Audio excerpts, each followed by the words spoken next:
समोर दिलेली कृती पूर्ण करा. दृकश्राव्य दालनातील कारगिल युद्धाच्या फिल्ममधील थरार म्हणजे 1. दुर्दम्य आशावाद. 2. असामान्य कर्तृत्व. 3. प्रखर राष्ट्रनिष्ठा. 4. अदम्य साहस. कारगिल क्षेत्रातील विजयस्तंभासमोर लेखिकेने घेतलेल्या शपथेनुसार करावयाची कार्य. 1. शिस्त. 2. निष्ठा.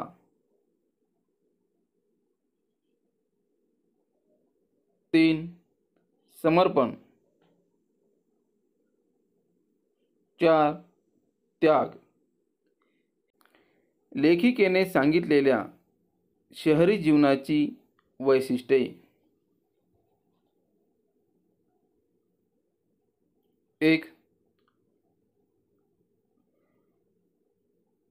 आत्मकेंद्री. 2. संकुचित.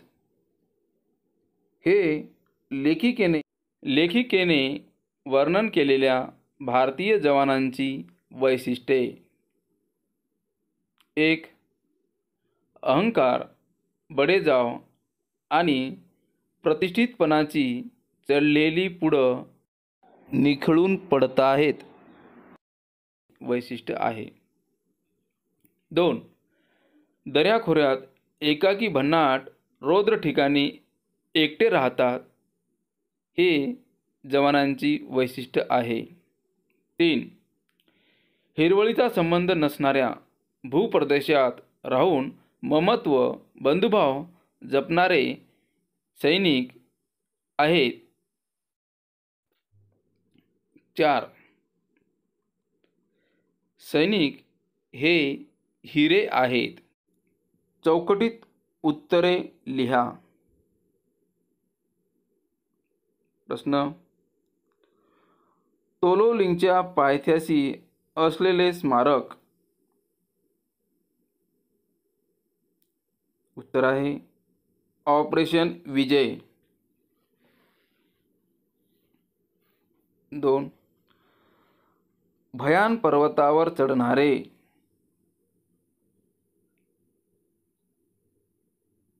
उत्तर आहे धैर्यधर अथक.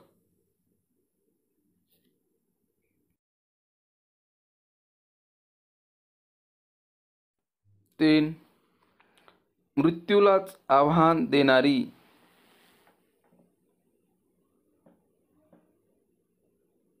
उत्तर आहे स्फुलिंग.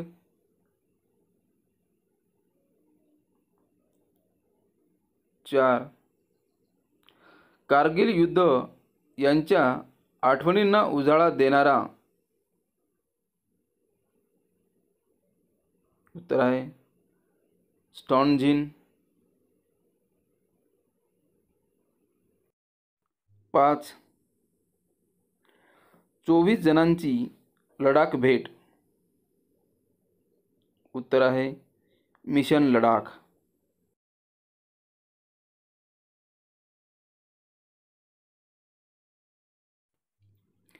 ई. कारणे लिहा. 1. थरथरत्या हातांनी आणि डबडबलेल्या डोळ्यांनी ऑपरेशन विजय च्या स्मारकाला सलाम केला, कारण मृत्यूसमोर दिसत असतानाही त्यांच्या जबड्यात हात घालून मृत्यूला आव्हान देणारी 22-23 वर्षाची तेजूमय स्फुलिंग होती ती. ज्यांना आशीर्वाद द्यावे त्यांच्यासमोर नतमस्तक होऊन सलामी देणे किती कष्टप्रद आहे याची जाणीव झाली तेव्हा थरथरत्या हातांनी आणि डबडबलेल्या डोळ्यांनी ऑपरेशन विजयच्या स्मारकाला सलाम केला.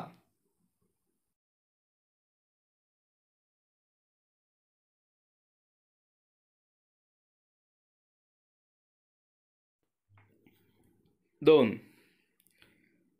मिशन लडाखसाठी राखी पौर्णिमेचा मुहूर्त निवडला. कारण राखीच्या एका धाग्याने बहीण भावाचं नातं कायमचं घट्ट होते. बहिणीचे भावावरील निरपेक्ष प्रेमाची आणि भावावरील तिच्या रक्षणाची जबाबदारी ही भावनिक विण घट्ट विणली जाते. म्हणून मिशन लडाखसाठी राखी पौर्णिमेचा मुहूर्त निवडला.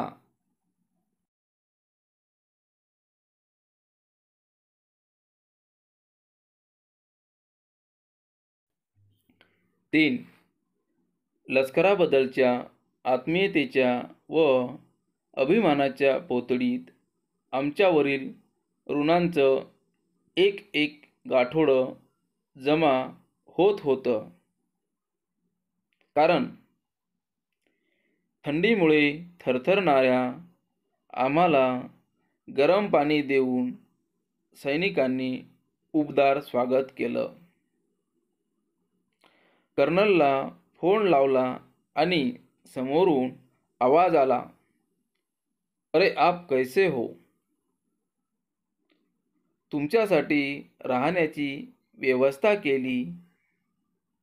रात्री 10:30 वाजेपर्यंत वाट पाहणारे सेवा परमधर्म. अशा प्रकारे लष्कराबद्दलच्या आत्मीयतेच्या व अभिमानाच्या पोतडीत आमच्यावरील ऋणांचं एक एक गाठोडं जमा होत होतं.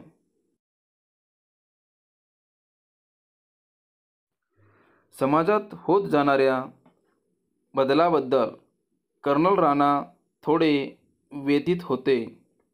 कारण नवीन रुजू होणारा मुलगा ज्या समाजातून येतो तेथील भावविश्व आणि इथलं वास्तव यात जमीन आसमानचा फरक आहे. टीव्हीमुळे समाजातला उथळपणा आणि मोबाईलमुळे घरच्या गोष्टी कळतात तेव्हा मुलांची मानसिकता सांभाळत त्यांना खऱ्या अर्थी सैनिक बनवणं फार जिकिरीचं होत चाललेलं आहे. म्हणून पाठाच्या आधारे खालील वाक्यांचा अर्थ स्पष्ट करा. 1. एवढासा भावनिक ओलावाही त्यांना उबदार वाटत होता. या ओळीचा अर्थ. वीरांना सलामी या पाठाच्या लेखिका अनुराधा प्रभुदेसाई हे पॅगॉग लेकच्या अलीकडील एका रेजिमेंटला भेट देण्यासाठी गेल्यावर तेथे एक मुलगा जवळ येऊन लेखिकेला म्हणाला की, तुमचा आवाज माझ्या मंगला मावशीसारखाच आहे. त्यावर लेखिका म्हणाल्या, समज मी तुझी अनुमावशी. त्याने लेखिकेची गळाभेट घेतली. नंतर कळले की त्या मुलाच्या मावस बहिणीचे लग्न त्याच दिवशी होते. परंतु त्याची रजा काही कारणामुळे मंजूर झाली नव्हती. तो मुलगा मावशीच्या रूपात लेखिकेला पाहत होता. अशा प्रकारे भावनिक ओलावाही त्याला उबदार वाटत होता.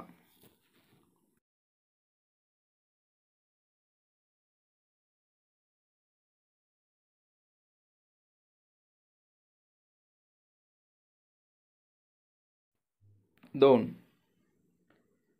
सेवा परमो धर्म या ओळीचा अर्थ. कारगिल द्रास येथील स्थळांना भेटी देऊन परतीचा मार्ग सुरू झाला. अचानक गाडी थांबली. कडाक्याची थंडी, खालसेचा पूल कोसळला, रस्ता बंद. TCPवर पोहोचले. भीती आणि थंडीमुळे गरम पाणी देऊन सैनिकांनी स्वागत केले. रात्रीचे 10:30 वाजले होते. कर्नलला फोन लावला तेव्हा समोरून आवाज आला, "अरे, कैसे हो आप? मी तुमच्या फोनची वाट पाहतच होतो. चिंता करू नका, राहण्याची व्यवस्था केली." अशा प्रकारे व्यक्तींची सेवा करणे आपला परमधर्म आहे असे त्यांनी दाखवून दिले.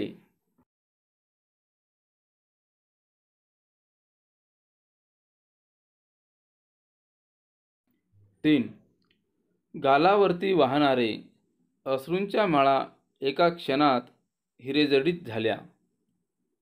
या ओळीचा अर्थ: लेखिका अनुराधा प्रभुदेसाई व त्यांच्या सोबतच्या महिलांनी मिशन लडाख पूर्ण केल्यानंतर त्यांचा परतीचा प्रवास सुरू झाला.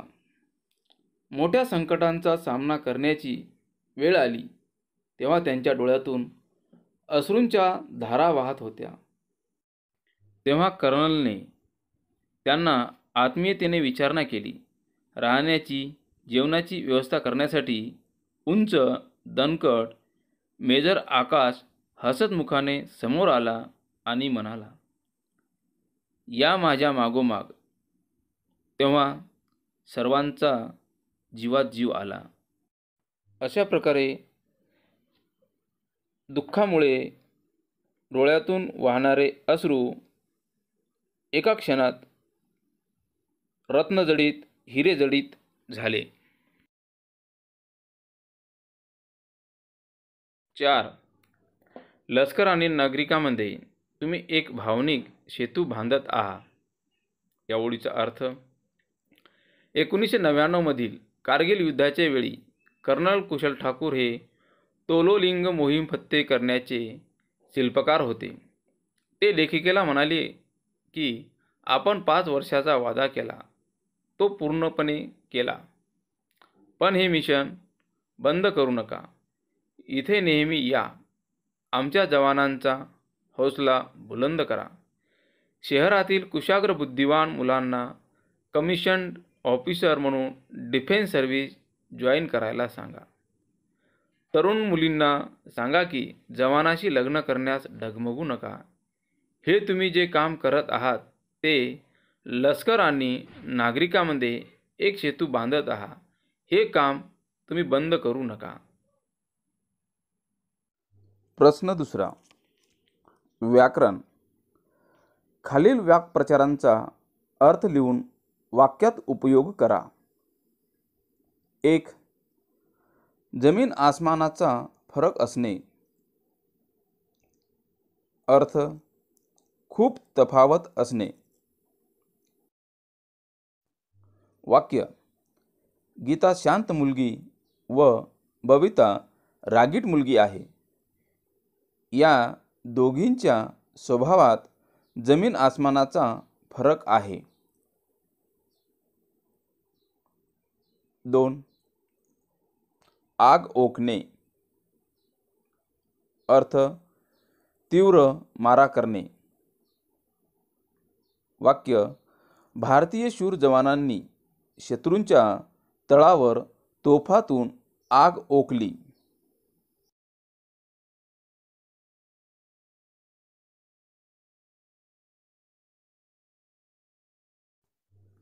3. अंगावर काटा येणे.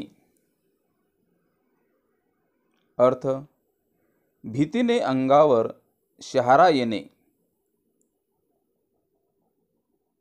वाक्य: जंगलात फिरत असताना अचानक समोर साप पाहून माझ्या अंगावर काटा आला. 4. मनातील मळब दूर होणे. अर्थ: गैरसमज दूर होणे, शंका दूर होणे. वाक्य: गीताने पटेल असा साजेचा तिचा वागण्याचा खुलासा केला तेव्हा बबिताच्या मनातील मळब दूर झाले. आ. खालील तक्ता पूर्ण करा. वाक्य: 1. जमेल का हे सारं आपल्याला? वाक्य प्रकार आहे. हे वाक्य प्रश्नार्थी वाक्य आहे. ते आपल्याला विधानार्थी करायचं आहे. हे सारं आपल्याला जमेल. वाक्य क्रमांक 2. तुम्ही लष्करांचं मनोबल खूप वाढवत आहात. वाक्य प्रकार आहे. विधानार्थी वाक्य आहे. हे वाक्य उद्गारार्थी करायचं आहे. किती वाढवत आहात तुम्ही लष्कराचे मनोबल?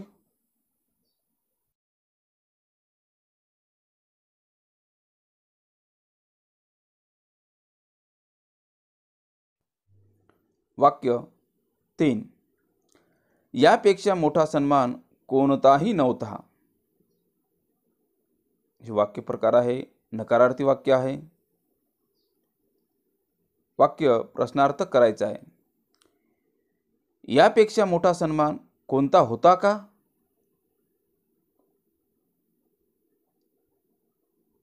वाक्य क्रमांक 4. पुढील सगळे मार्ग बंद होते. हे वाक्य प्रकार आहे. होकारार्थी वाक्य आहे. ते आपल्याला नकारार्थी करायचं आहे. पुढील कोणतेच मार्ग खुले नव्हते. खालील तक्ता पूर्ण करा. सामासिक शब्द, विग्रह व समासाचे नाव. 1. सामासिक शब्द. 22-23 या शब्दाचा विग्रह 22 किंवा 23. समासाचे नाव. वैकल्पिक द्वंद्व. 2. सामासिक शब्द. ठाई ठाई. विग्रह प्रत्येक ठिकाणी. समासाचे नाव. अव्ययी भाव समास. 3. सामासिक शब्द. शब्दकोश. विग्रह शब्दांचा कोश. समासाचे नाव. विभक्ती तत्पुरुष. 4. सामासिक शब्द. यथोचित. विग्रह उचित प्रमाणे. समासाचे नाव. अव्ययी भाव समास. योग्य पर्याय निवडा व लिहा. 1. तुम्ही गाडीत बसा. या वाक्यातील प्रयोग पर्याय आहेत. 1. भाव्य प्रयोग. 2. कर्तरी प्रयोग. 3. कर्मणी प्रयोग. याच्यातील योग्य पर्याय आहे तुम्ही गाडीत बसा. हे कर्तरी प्रयोग आहे. 2. त्यांना आपण जपलं पाहिजे. या वाक्यातील प्रयोग पर्याय आहेत. कर्तरी प्रयोग. 2. भाव्य प्रयोग. 3. कर्मणी प्रयोग. त्यांना आपण जपलं पाहिजे हे भाव्य प्रयोग आहे. 3. पुढीलपैकी कर्मणी प्रयोगाचे वाक्य पर्याय आहेत. अ. त्यांनी आम्हाला दृक्श्राव्य दालनात नेले. आ. भाग्यश्री जणू आमच्यात नव्हतीच. ई. आम्ही धैर्याचा मुखवटा चढवला होता.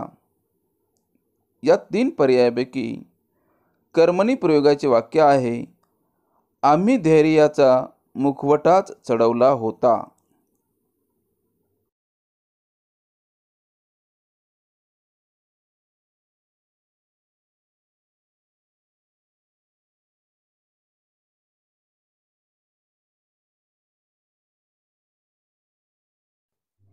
प्रश्न तिसरा, स्वमत।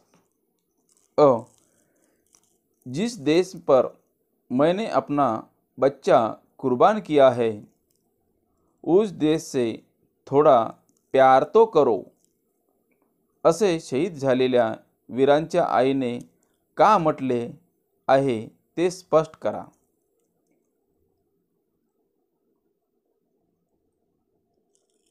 वीरांना सलामी या पाठात अनुराधा प्रभुदेसाई यांनी जीवाची बाजी लावून सीमेवर शत्रूंशी अतिरेक्यांशी लढणाऱ्या जवानाबद्दल माहिती सांगितली आहे. जेव्हा जेव्हा देशावर शत्रूंचे अतिरेक्यांचे आक्रमण होते, तेव्हा नागरिकांची देशभक्ती जागी होते, सैनिकाबद्दलचे प्रेम उफाळून येते आणि वीरमरण आलेल्या सैनिकावर फुलांचा वर्षाव होतो. त्यांच्या अंत्यदर्शनासाठी हजारो लोक उपस्थित राहतात. 15 ऑगस्ट, 26 जानेवारीला किंवा नाटक सिनेमाच्या वेळी राष्ट्रगीताला उभे राहायचे, हाताची मूठ वळवून भारत माता की जय असे जोरात म्हणायचे. हीच देशभक्ती. आपली देशभक्तीची कल्पना एवढ्यापुरतीच मर्यादित आहे. वीरमरण आलेल्या सैनिकाच्या आईची उद्गार देशवासियांच्या डोळ्यात अंजन घालणारे आहे. सर्वांना सांगते, थोडे तरी देशावर प्रेम करा. देशावर प्रेम करायचे म्हणजे देशाचे भले चिंतायचे. सध्याच्या परिस्थितीचा विचार केला तर कोरोना आजाराने सर्वत्र कहर केला. नाकातोंडाला लावण्याचा 5-10 रुपयांचा मास्क आहे, पण बऱ्याच ठिकाणी 20-25 रुपयाला विकला जाऊ लागला. गरजूंना अन्नधान्यांचा प्रत्यक्ष वाटप कमी, पण फोटो काढून जास्तीत जास्त वाटप दाखवणे. काळा बाजार सुरू झाला. जसे दुधात भेसळ, अन्नधान्यात भेसळ, भाजीपाल्यात भेसळ, काही कामात घोटाळे. कोणतेही काम प्रामाणिकपणे होत नाही, त्यामुळे उत्पादने वाईट निर्माण होतात, तेव्हा चांगल्या सेवा मिळत नाही. आपण देशाचे नागरिक आहोत ना? अशी देशांची प्रगती होईल का? सर्वांनी प्रामाणिकपणे काम करणे हीच देशभक्ती आहे. हे गरिबापासून ते श्रीमंतापर्यंत, नागरिकापासून ते मंत्र्यापर्यंत सगळ्यांनीच सचोटीने काम केले तर देशाची प्रगती होईलच.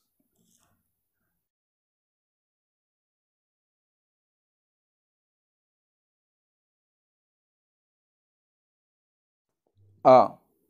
ब्रिगेडियर ठाकूर यांनी शहरातील कुशाग्र बुद्धीच्या मुलांना मार्गदर्शन करण्याची विनंती लेखिकेला का केली असावी ते स्पष्ट करा.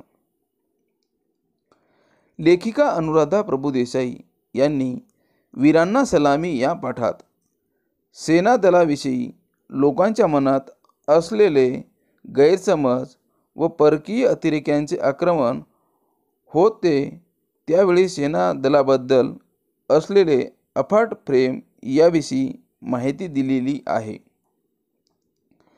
सेना दलात जीवन खूप कष्टाचे असते. तेथे नियमांनी करकचून बांधलेले असते. त्यात वैविध्य नसते, म्हणून ते कंटाळवाणे असते. याविषयी लोकांचा दृष्टिकोन आहे तर बरोबर आहे असे वाटेल, पण ते गैरसमज अगदी लोकांच्या मनात घट्ट घर करून बसलेले आहे. मुलांचे शिक्षण पूर्ण होते न होते की त्यांच्या भविष्याचा विचार सुरू होतो. कुशाग्र बुद्धीचे मुले डॉक्टर, वकील, बी.टेक, एम.टेक इंजिनियर, शिक्षक या अभ्यासक्रमाकडे डोळे लावून बसतात. बाकीचे काही विद्यार्थी आपल्या परिस्थितीनुसार अभ्यासक्रम निवडतात. पण कोणीही असा विचार करत नाही की मी सेनादलात जवान म्हणून जाईन, अधिकारी म्हणून जाईल. हे कशाला? मुलीच्या लग्नाच्या वेळी कोणीही सेनादलातील मुलांचा नवरा म्हणून विचार करत नाही. यामागे तर खरोखरच गैरसमज समाजात पसरला आहे. लेखिका सांगतात, सध्या IT मधली मुले 15-15 तास ऑफिसमध्ये काम करतात व घरी आल्यावर सुद्धा ऑफिसचं कामच असते. प्रत्येक क्षेत्रामध्ये कष्टाचे काम असतेच. हे काय कष्ट नाहीत? वास्तविक लष्करातील कष्टाची व शिस्तीची शिकवण मिळाली तर माणूस जीवनातील कोणत्याही क्षेत्रात सहजपणे यश मिळवू शकतो. लष्करी जीवनात प्रचंड विविधता असते. लष्करातील थरारक अनुभव जीवनात अन्य कुठे मिळू शकत नाहीत. लष्करात गेले की लढाई होणारच आणि आपण मरणार असे थोडेच असते. नागरी जीवनात अपघाताने मृत्यू येत नाही का? रस्त्याने चाललो तर कधी काय होईल, घरापर्यंत वापस येऊ की नाही याची शाश्वती असते का? या गोष्टींचा विचार करायला हवा. सेनादलात 5 वर्षे नोकरी केली की मुक्त होता येते, अशी सोय इतर क्षेत्रात आहे का? लष्करांचे अत्यंत शिस्त, नियम असे मूल्यवान प्रशिक्षण मिळाले तर आपण कुठेही चमकदार सुंदर जीवन जगता येते. पण असा जिव्हाळ्याचा विषय प्रेमाने समजावून सांगितला पाहिजे आणि हे काम लेखिका अनुराधा प्रभुदेसाईच करू शकतात असा विश्वास ब्रिगेडियर ठाकूर यांना वाटत होता.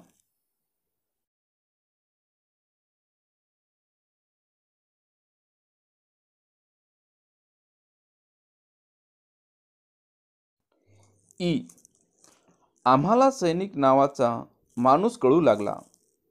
या विधानाचा तुम्हाला कळलेला अर्थ लिहा. वीरांना सलामी या पाठातील कर्नल राणा हे लेखिकेशी अत्यंत आत्मीयतेने बोलले.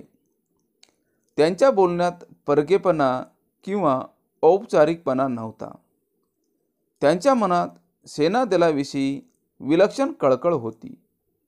ती कळकळ लेखिका समजू शकत होत्या. याचा कर्नल राणा यांना खूप आनंद झाला. त्यांच्या मनात सैनिकाविषयी ठाम धारणा होती. सैनिक घडवायला हवे असे त्यांना मनोमन वाटत होते, परंतु सैनिक घडवणे हे जिकरीचे कठीण काम होते. आजच्या परिस्थितीचा विचार केला तर नवतरुण पिढीवर TV व सामाजिक माध्यमांचा फार मोठा प्रभाव पडला. TV वरील कार्यक्रमात वास्तविक परिस्थिती काय आहे हे दाखवली जात नाही. त्या कार्यक्रमातील सामाजिक समस्या ह्या वास्तविक नसतात. ते वास्तव खूप सुलभ केलेले असते. त्यातले ताणतणाव अस्सल नसतात. त्यामुळे चित्रपटातील चित्रणात जीवनाच्या दर्शनात उथळपणा असतो. सैनिक घडवण्यासाठी ज्या विचारांची धारणेची आवश्यकता असते त्या धारणा तरुण पिढींना परिचित नसतात. त्यामुळे सैनिक म्हणून घडविणे जिकिरीचे आहे. सैनिकाविषयी रोमॅन्टिक कल्पना निर्माण केली गेली आहे, परंतु सैनिकात रोमॅन्टिक हळवेपणा चालत नाही. खूप रोखठोक कठोर वास्तवाला सामोरे जावे लागते. हे नवयुवकांना जमत नाही. नागरी जीवन व सैनिकी जीवन यांच्यात खूप मोठे अंतर निर्माण झाले आहे. सैनिक घडवण्यासाठी हे अंतर दूर करणे गरजेचे आहे. तरच देशाला चांगले सैनिक मिळू शकतो. आपण प्रथम सैनिक समजून घेतला पाहिजे. लेखकांना कर्नल राणाकडून हा दृष्टिकोन मिळाला. सैनिकातला माणूस समजून घेणे आपल्याला अधिक सोपे होईल असे अनुराधा प्रभुदेसाई यांना वाटले.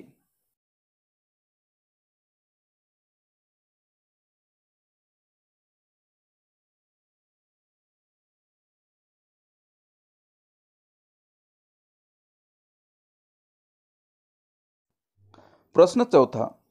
अभिव्यक्ती. अ. सैनिकी जीवन व सामान्य नागरिकांचे जीवन यांची तुलना तुमच्या शब्दात करा. लेखिका अनुराधा प्रभुदेसाई यांच्या वीरांना सलामी या पाठात सैनिकांना कोणकोणत्या परिस्थितीचा सामना करावा लागतो याविषयी सांगितले आहे. सैनिकांना आपल्या कुटुंबापासून हजारो मैल दूर अंतरावर लांब राहावे लागते. आपल्या माणसात सुखदुःखात सहभागी होता येत नाही. कष्टमय दैनंदिन जीवन त्यांच्या वाट्याला आलेले असते. सैनिकांना आरामदायी जीवन नसते. त्यांना दऱ्याखोऱ्यातून, वाळवंटातून, जंगलातून किंवा हिमालयासारख्या बर्फाच्छादित पर्वतरांगात पहारा देत फिरावे लागते. एका जागी तासनतास पहारा द्यावा लागतो. आज्ञा मिळाली की काम निमूटपणे करावे लागते. हे मला जमणार नाही असं म्हणू शकत नाहीत.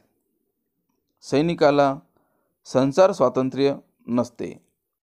कुठे जावे, कोणाला भेटावे, काय करावे किंवा काय करू नये असले कोणतेही स्वातंत्र्य सैनिकांच्या वाट्याला नसते. त्यांचा प्रवास अत्यंत खडतर व कष्टमय असतो.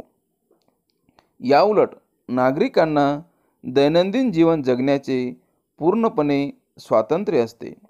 नागरिक आपल्या कुटुंबासोबत सुखदुःखाचे सगळे क्षण अनुभवू शकतो. कुटुंबासोबत बाजार पार्टीत जाऊ शकतो.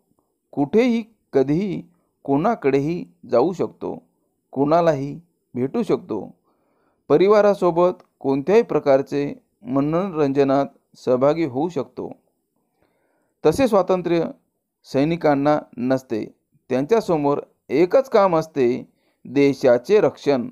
हे काम आपल्या स्वतःच्या जीवाची बाजी लावून पूर्णपणे योग्य करत असतो. त्यांच्या कामात हयगय करत नाही. म्हणून आपण त्यांच्या जीवावर सुरक्षित आयुष्य जगत आहोत. त्यांच्या भरोशावर दिवाळी, दसरा, गणपती सारखे उत्सव साजरे करू शकतो. आपण नेहमीच सैनिकांचे ऋणी राहिले पाहिजे.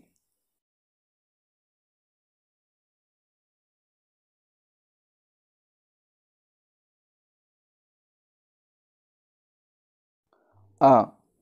कारगिलमधील पुलावर पहारा करणाऱ्या सैनिकांच्या सिर्फ दिमाग में डाल देना है उद्गारातील आशय तुमच्या जीवनात तुम्ही कसा अंमलात आणाल ते लिहा. अनुराधा प्रभुदेसाई यांचा पाठ वीरांना सलामी या पाठातील कारगिलमधील पुलावर पहारा देणाऱ्या सैनिकांनी काढलेले उद्गार स्पष्ट केले आहे. सिर्फ दिमाग में डालना है.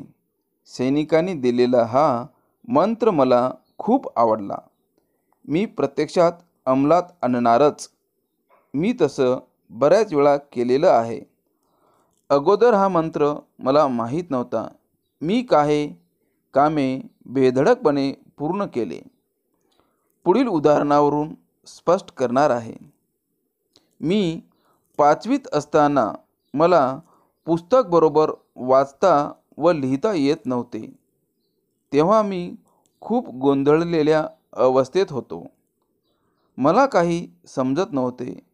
माझे वर्ग शिक्षक माझ्याजवळ आले आणि त्यांनी मला मायेने, प्रेमाने जवळ घेऊन अक्षरांची ओळख कशी ठेवावी हे उदाहरणाद्वारे समजावून सांगितले. 3-4 दिवसांनी मी सरांना 10 ओळी शुद्ध लेखन लिहून व वाचून दाखवले, तेव्हा मला सरांनी शाबासकी दिली. माझा दुसरा प्रसंग.